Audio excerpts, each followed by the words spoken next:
It's strange, isn't it? Yes, it is. Amazing. Gerald Celente is our guest. Let's jam in one more before we go to break. Mark in California, you're on the air. Go ahead. Hey, thanks for taking my question. My question revolves around the United Nations Law of the Sea Treaty, and I'm wondering how the Gulf spill will impact the ongoing debate in Congress. And I'll take my answer off there. Thanks, guys. I'm sorry, I didn't hear the... Yeah, say that again. I'm wondering how the law of the Sea Treaty debate... Yes, Law of the Sea Treaty moving through to turn the oceans over to the UN, which they'll then turn into a giant taxing grid. Gerald Celente is our guest. We'll be right back with him here in just a moment. TrendsResearch.com is the website. He is the leading trends forecaster in the world, and we're very honored that he spends so much time with us. I'm Alex Jones. Let's go ahead and go back to your phone calls. Up next is Greg in Kansas. Greg, you're on the air. Go ahead. Yes, Alex, if I can get straight to my question. Yes. Mr. Celente, could a possible way to mitigate the economic downturn be for communities who have their own currencies focused around silver? Yeah, it's too complicated, and it's, as I keep hearing about these communities trying to do that, it's not really the issue. The issue is we need a productive capacity.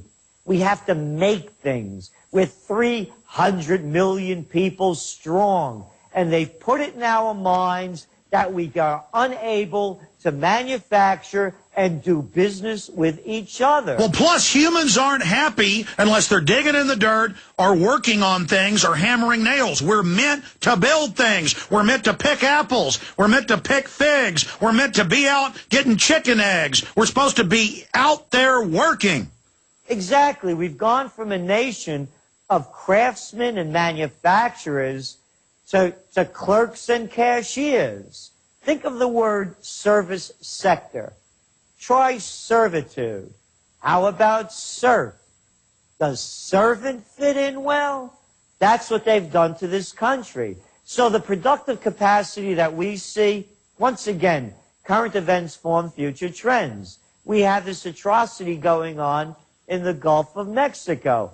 How about a real alternative energy?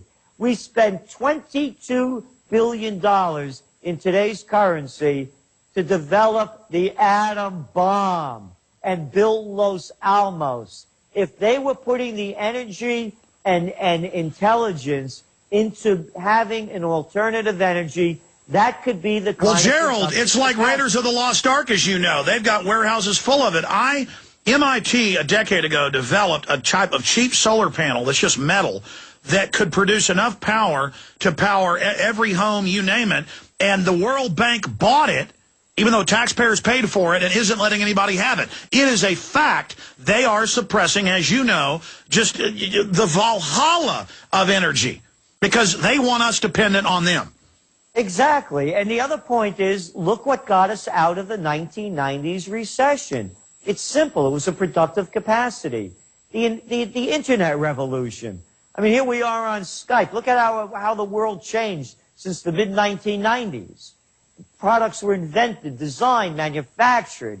And now with cybersecurity, they say every IT person will be government certified. The entire Internet and all computers will be under government certification for what you can build. They're creating a new dark age there. They've taken over healthcare. They're taking over the ranches, the farms. They're taking over the Amish. These people are a bunch of crooks. No, they're not. They're fascists. They're fascist crooks. No, I agree with you. It's just unspeakable. Let's jam in one more call. This is just incredible. George in Connecticut, you're on the air. Hi, Gerald. I think an idea I've had. Why don't we have a simulcast with all the free thinkers like Alex and Gary Null that you've been on, and the guys that are growing in audience, and that also have an idea. Can you also give us the best battle plans to bring down these bankers and basically short-circuit this possible war they want to Well, I'll tell you what I'm going to do because we're almost out of Gerald, I know I'm twisting your arm here, but can we go to break and come back with just 5 minutes without calls so you can cover solutions? Because I keep getting emails and calls off air saying solutions. Sure. Okay, great. Let's jam in one more call before we go to break, and we'll come back with 5 minutes of solutions, and I'm getting into other news.